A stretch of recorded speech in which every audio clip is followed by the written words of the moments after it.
नमन एवं वंदन करते हैं जिन्होंने मूल निवासी बहुजन समाज को वैदिक व्यवस्था, वर्ण व्यवस्था, जात व्यवस्था से आजाद कराने के लिए अपना सब कुछ त्याग समर्पण किया। उन सभी महान भावों का अभिवादन करते हुए इस कार्यक्रम की अध्यक्षता करेंगे मुकेश भैया, शिवसहाय भैया, गौरव भैया, रमेश भैया, अजय कुमार भैया, शिक्षित नौजवान साथियों, पिता तुल्य बुजुर्गों, माताएं बहनों एवं बच्चों। साथियों, बाबा साहब की जयंती मनाने का अर्थ है कि हमें आजादी के लिए संकल्प लेना होगा।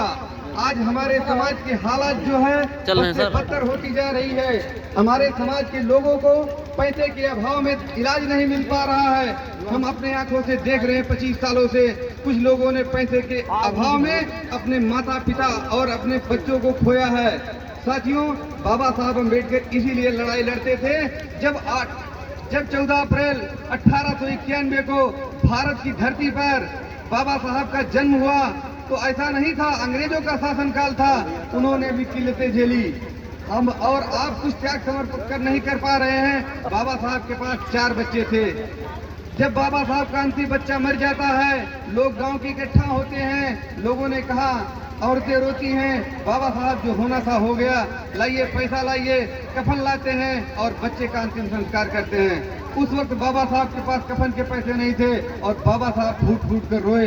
उन्होंने कहा, इस भारत की भूमि पर कोई SC, ST, OBC माइनॉरिटी का बच्चा आज के बाद भूख से नहीं मरेगा, इलाज के लिए नहीं मरेगा।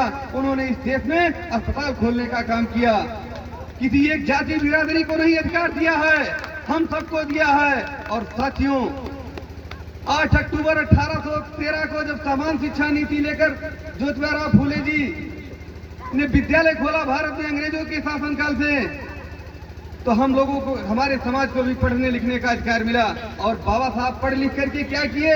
उन्होंने कहा, आज के बाद इस देश में अब रानी के पेट से राजा नहीं पैदा होगा, अब जनता के वोट से राजा पैदा होगा। और आपको इस भारत भूभाग का मालिक बनाने के लिए, भारत भूखंड का मालिक बनाने के लिए जब 26 जनवरी 1950 को संविधान सौंपा तो वोट देने का अधिकार दिया।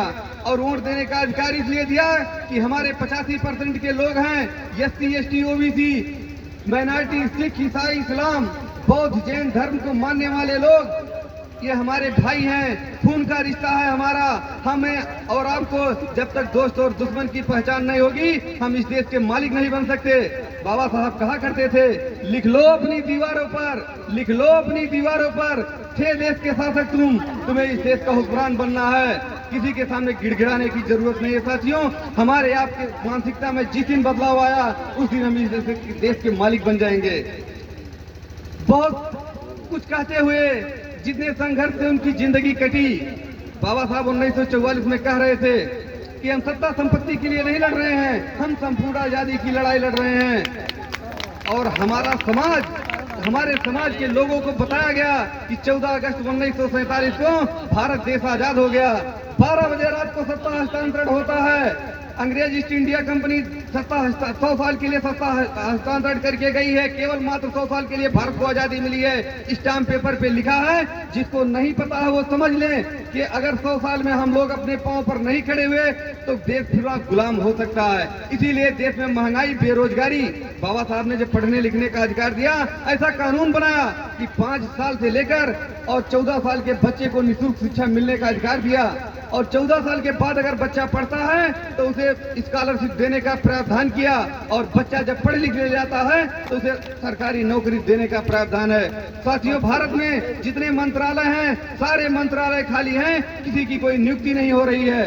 बाबा साहब कहा करते थे, जब 1931 में जाति आधारित गिनती हुई, अनुसूचित जाति 15%, अनुसूचित जनजाति 7.5%, 22.5% रिजर्वेशन के माध्यम से 24 सितंबर 1932 को ही बाबा साहब ने हमारे लोगों को डॉक्टर, इंजीनियर, प्रोफेसर, मास्टर बनाने का काम किया।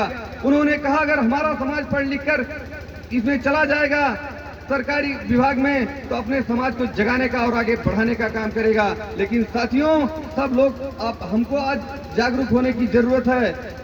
हमको अगर आज जागेंगे नहीं तो आने वाली पीढ़ी गुलाम पैदा हो जाएगी। हमारे पास कुछ है नहीं।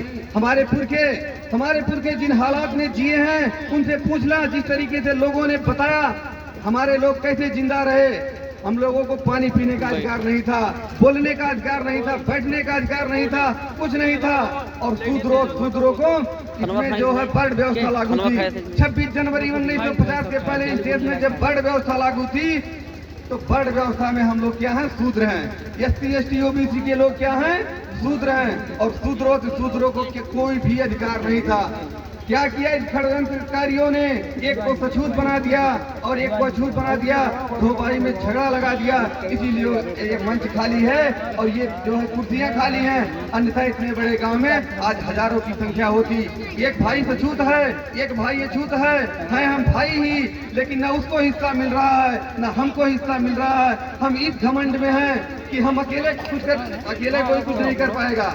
साथियों, बाबा साहब ने इसीलिए कहा, हे शूद्र आज सब जग जाओ, हम तुम्हें जगाने आए हैं। तुम शासक थे इस भारत के, यह यहाँ बताने आए हैं। हम नाग वंश, हम नंद वंश, हम मौर्य वंश विश्वकर्मा हैं, हम कश्यप वंश विभूषण हैं, हम काले बर्ड सुधर्मा हैं, हम कोरी पासी वाल्मीकि, हम तेली कुर्मी नाई हैं, हम जोगी जाटो चर्मकार, हम धोबी और मुराई हैं, हम मूल निवासी भारत के। छलकर हमसे धरती छीनी, सम्मान हमारा छीन लिया, कर दीनहीन निरपाय हमें, हमको संसाधनहीन किया, हम शोषित दलित हुए कैसे, यहाँ बताने आए हैं। हे शूद्र आज सब जग जाओ, हम तुम्हें जगाने आए हैं।